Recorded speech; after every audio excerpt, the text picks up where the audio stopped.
Welcome back to the journey. I'm back with the Wenzels.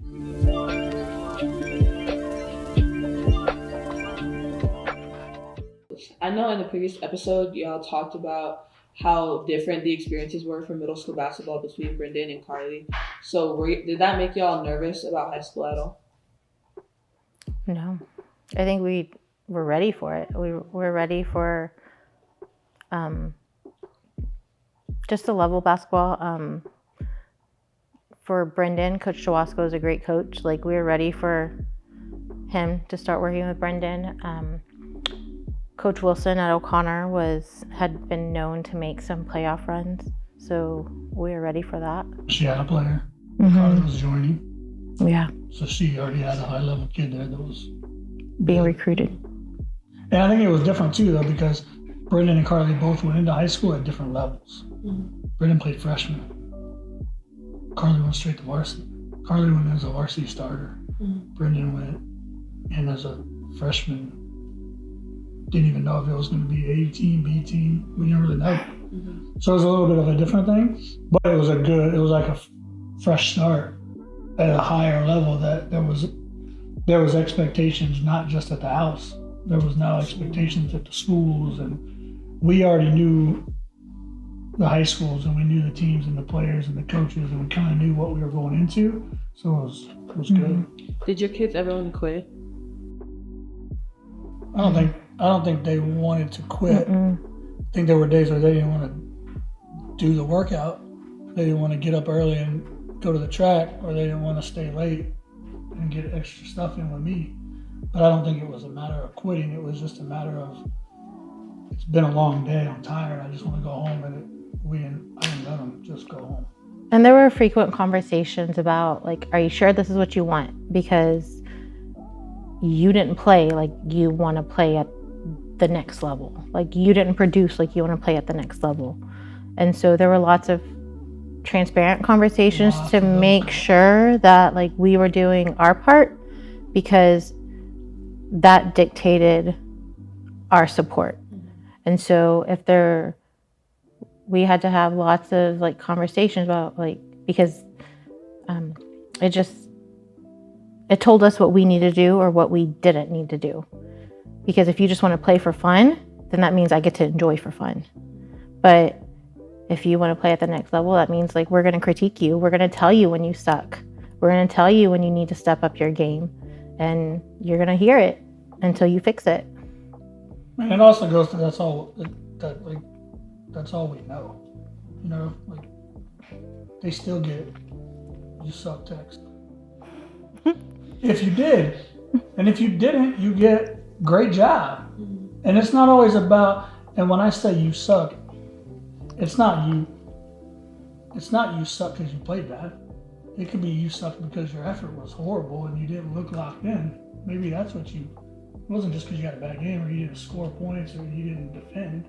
You may have had a decent game, but I may still text you that it wasn't very good. Did both of your kids go to the high school that they were zoned for? Yeah. Well, yes and no. Brendan, yes. Brendan started there and stayed there. Carleigh started there and transferred her last 2 years to a private school, to Antonian with Harvey. There were conversations about that she transferred because she didn't want the competitiveness, or it was easier at Antonian.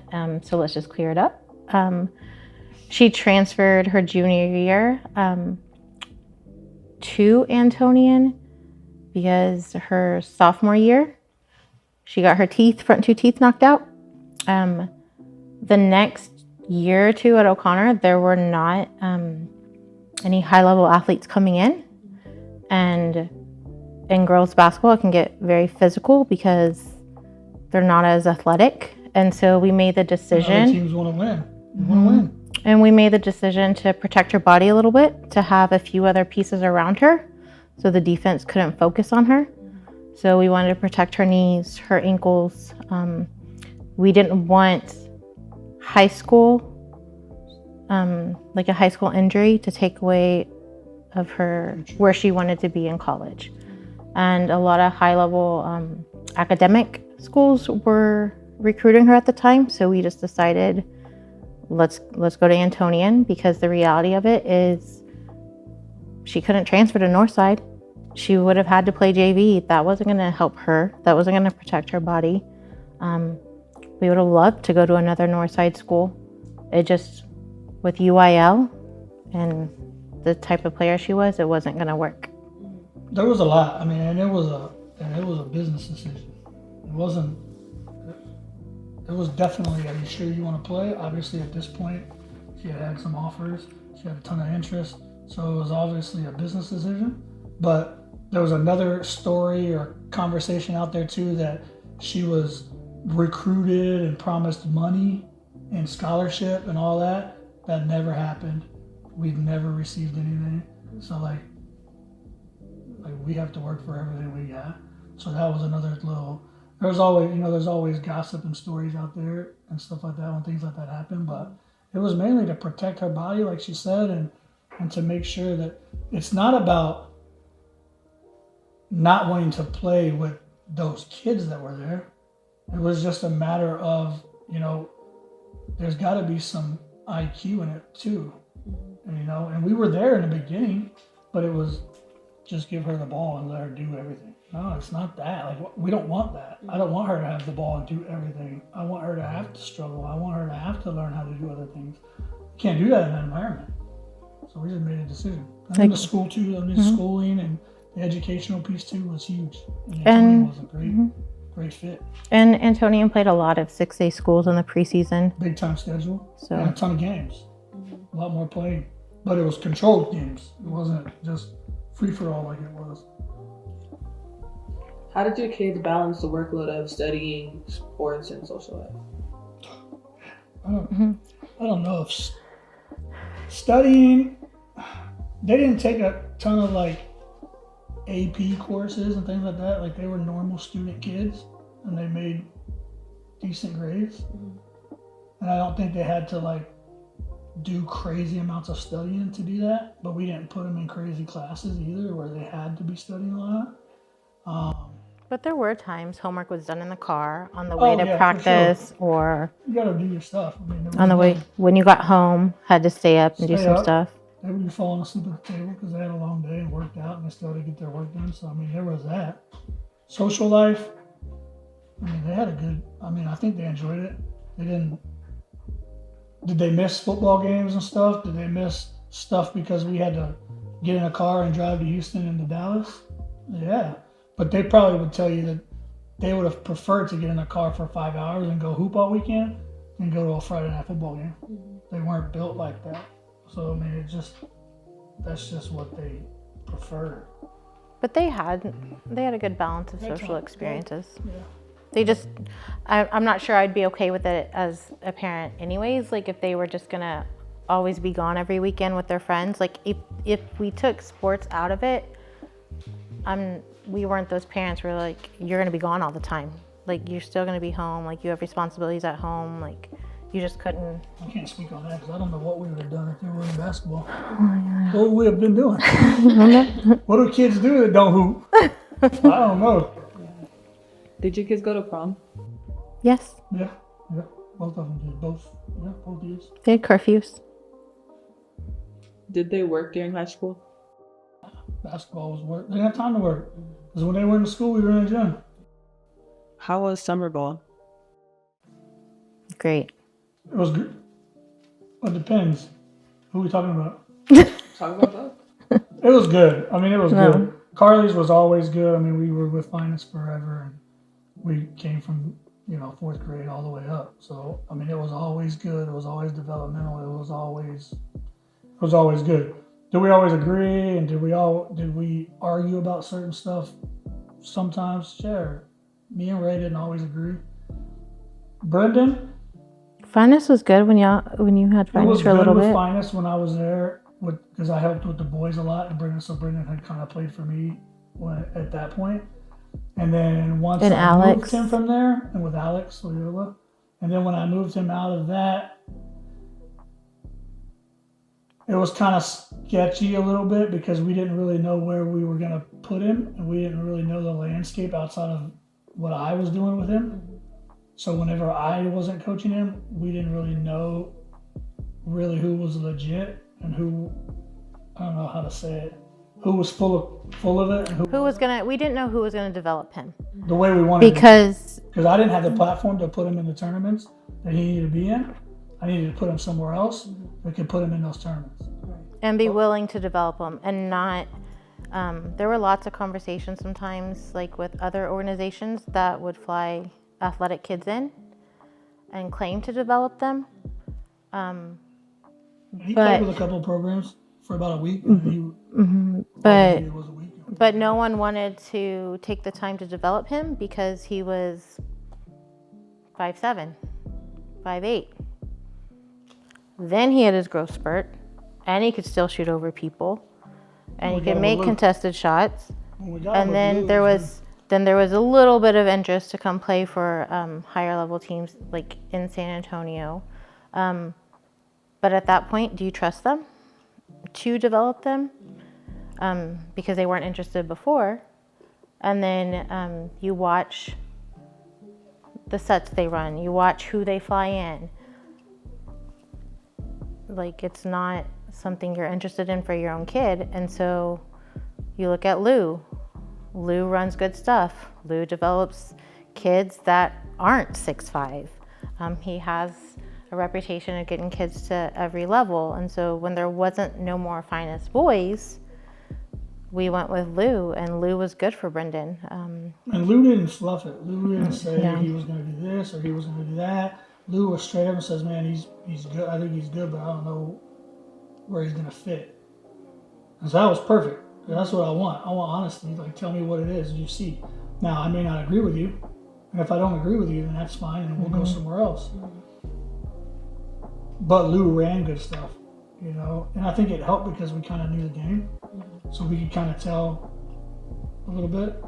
I think we have a pretty good read on people for the most part.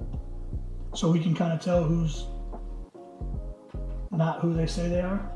And there's a lot of that here. And so you just got to pick, you know. And I think with Brendan, once we got over there, it was good. He got put in the right tournaments. He was in the right place. He was developing. I was in practices, and Lou develops kids, and they run good stuff. And so it worked out great. Were any of the teams that they played for sponsored? Finest. That was it. And even at finest, we were independent. Yeah. All but last year? I don't even know if the year before Adidas were we. I don't think we were. So 1 year. Other than that, I was always independent. And Brendan never was on a shoot team. Do you feel camps helped your kids get into college? No. My kids are horrible at camp. My kids are terrible in camps. Why do you think that is? I think because they were in systems and they've always heard to make the right play. They've been in practices where the expectation is to move the ball or to hit the open player or do the little things to impact winning. And a lot of times you go to camps and it's just camps are hard. Show out, like show what you can do. Yeah. Camps are hard because everybody's trying to do their thing and be seen. You know, you gotta go get yours to be seen. So you gotta, and they weren't that type of kid.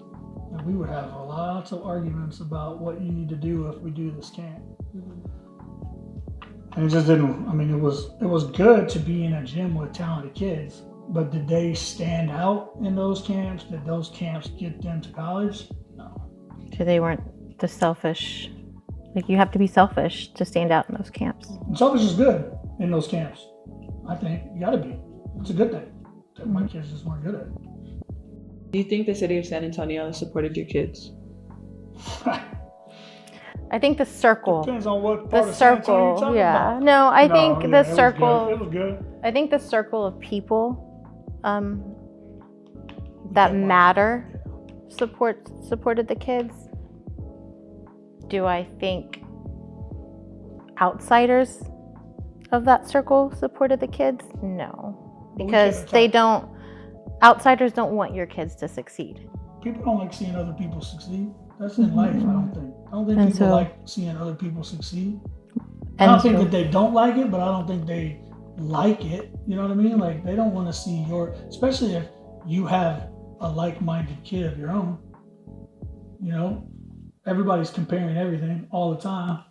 Everybody wants, and if you're running a program, you don't necessarily want to see other kids in other areas doing better than your kids when you're trying to pull in the same type of kids to build a program around. So I think it's, again, that's a big question. I think in general, yes, I would say yes, in general. Did finance want to see your kids succeed? Yes. Did Toros want to see your kids succeed? Yes. Do there Are there others that don't? Our group of friends, our group of, close people? Yes. We kept it tight though. If you could tell the parents of high school athletes one thing, what would it be?